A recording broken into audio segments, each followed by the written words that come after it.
everyone. It's Carroll, the dietitian again. And this month our topic is going to be National Nutrition Month. And we're also going to talk about the new dietary guidelines that just came out for Americans. So as you all are very well aware, because we're halfway through the month, National Nutrition Month is celebrated every year in March. It's been around since about 1980. And the focus of National Nutrition Month is not to tell you what to eat or put you on a certain diet. It's to just inform you of good food choices and developing good, sound, healthy eating habits.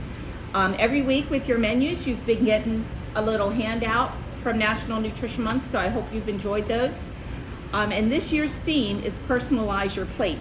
So this is my handout for this month, is a plate. And we're going to talk about personalizing this plate.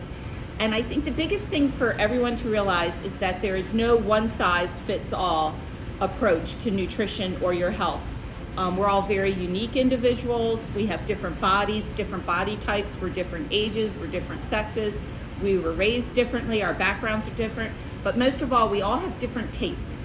What I think tastes really good, you just might not like, or vice versa.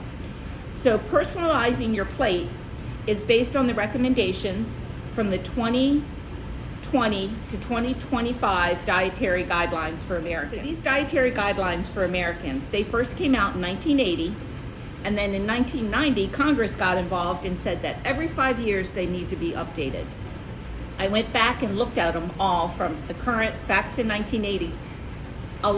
They basically say the same thing, but just with more refined language every 5 years and more examples. And then as new alternative foods have been added to our diet, like back in 1980, there was no such thing as soy milk or plant-based hamburgers.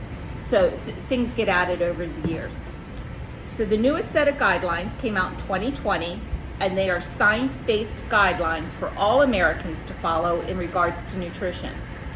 I looked it up. It's 164 pages long, so I didn't print it out, and I'm not going to hand it out to you. I'm just going to summarize it for you. It starts at birth and goes all the way through the end of the life. It starts with guidelines from birth to 6 months and then goes up as you get older. And for purposes of our talk, we're going to talk about nutrition guidelines for the adult population. One of the most important reasons, obviously, to talk about nutrition is that nutrition impacts every single thing about your life, as well as the type of diseases that you can develop or have to live with as an older American.